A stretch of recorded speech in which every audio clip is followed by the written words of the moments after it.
urgency, the name of the game this week as the Wolverines prepare to take on Michigan State. We welcome in Brian Boesch from the Michigan Wolverine Radio Network. Brian, I'm assuming you're not completely urgent at this point? Oh, there's urgency for the team, but hey, it's early in the week. We're all good. It's coming off a win too for Michigan, so there was urgency last week. That worked out just fine, and obviously in a rivalry game, there's always urgency. We'll go deep into little brother, big brother in just a moment, but let's talk about that win over Washington. As Sharon Moore challenged his coaches, challenged his players, and they came through big time, particularly in that second half in that win over the Huskies. Yeah, I mean, Washington came in outscoring opponents 80-10 in the fourth quarter. Michigan bested them 10-zip, and Washington had negative yards in the fourth quarter. It was a good ball game for a good chunk of at least a close game and a defensive-minded game. But what Michigan was able to do to slow down DeMond Williams Jr., to really make Jonah Coleman work for every single yard he gained on the ground, and to basically negate Denzel Boston outside of that one deep ball early. That was outstanding, especially considering some of the personnel Michigan lacked in that game. And then offensively, it was Bryce Underwood's best game in my estimation. Jordan Marshall just grinded out yards. His longest gain of the game was 14, yet he goes north of 100 with a few catches as well. Really solid effort against a Washington team that I thought probably should have been ranked this time last week. And now Michigan finds itself ranked, getting ready for a rivalry this week. As you alluded to, they were shorthanded against the Huskies. No Rod Moore, no Justice Haynes, and no Marlon Klein as well. And you had a couple of guys leave that game with injuries as well. But it looks like perhaps a better picture moving forward than perhaps was feared on Saturday night.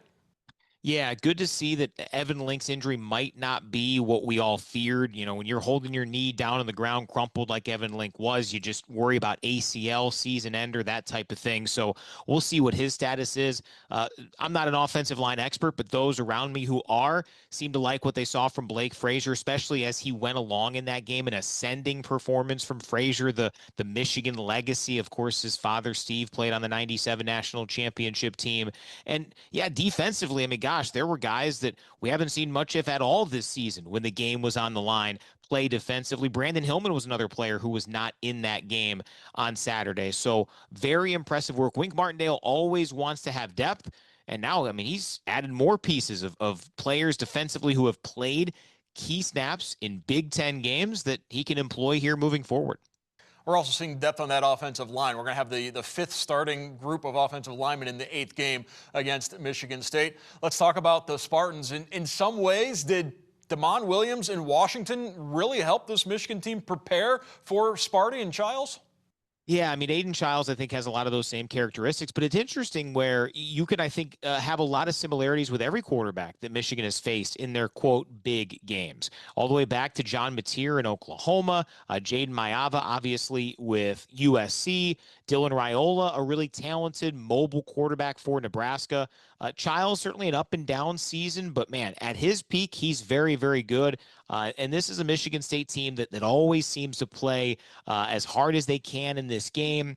And you've heard it in the building all week at Michigan. You throw the records out, they don't matter in this game. And certainly Childs is one of those performers who he can have the type of impact that could lead a team to a big-time upset. He's got that type of upside. We've seen the floor, but the ceiling's pretty tantalizing too. When you talk about Michigan State, particularly the last couple of years, there's so much of the outside noise, the thing that Sharon Moore says the team has to ignore this week with everything that has gone on between these two, a rivalry that has reached levels of toxicity that we haven't seen previously. Have they been able to turn down the boiling point much, and playing this game under the lights at night, how's that going to impact it? Well, it gives many fans a longer opportunity to fuel up, if you will.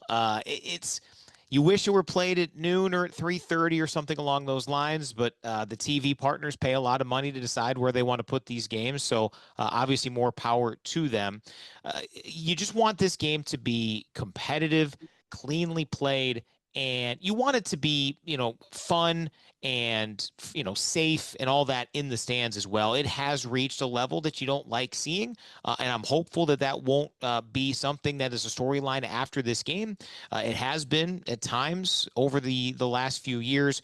We shall see. I do think that both head coaches have handled it the right way so far, emphasizing the importance of the game, but also trying to de-escalate any of those extracurriculars, whether it's after the whistle or in the stands, whatever it might be. You just want this football game to be what stands out about the week, about the rivalry, and we'll see what happens. But obviously that's the hope because, yeah, I mean, these are two proud programs, two great traditions, and it's an awesome rivalry when it's played in a way that everybody can enjoy during the game, and then obviously the winner can enjoy after the game. Michigan State started off the season 3-0, including a win over a Power 4 team in Boston College, but they have not won a Big Ten game. They have not won a game since starting 3-0. And if perhaps Michigan State's looking around going, boy, I'm glad Wisconsin and Penn State are taking some of the heat off of us because this has been a disappointing beginning of the season for Sparty. Yeah, it has. And certainly the beginning of the season, we kind of knew that it wasn't going to be this, loaded schedule early in the year for Michigan State. I certainly expected them to have more wins at this point, but we all know how challenging and how deep the Big Ten is this season. Listen, this is a rivalry that can help shape and turn things around for the good or for the bad. And that's what Michigan, I think, is focusing on, that urgency you talked about earlier in the conversation, because this is the type of game that Michigan State can really salvage a season, can bounce back. Think back to Michigan last year. Not often is an 8-win season looked at as a pretty fun end result. It wasn't necessarily without turbulence on that journey last season for Michigan, but they beat their rivals. They won a bowl game over Alabama. That can help cure some ills. And hey, we're not naive in all of this. When you talk about Jonathan Smith, it hasn't quite gone the way that Michigan State fans would have hoped for. A win in this one, an upset in this one, and you can help gain some momentum, turn some things around. Michigan hopes to keep the struggles going for Michigan State and hold on to Paul Bunyan's trophy. Finally, we've got so many young players playing for Michigan. Obviously, it starts with quarterback Bryce Underwood.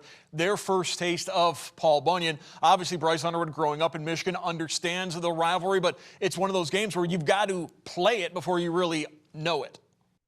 Yeah, and I think especially when you go on the road in this type of a rivalry, I'd say the same thing about going down to Columbus.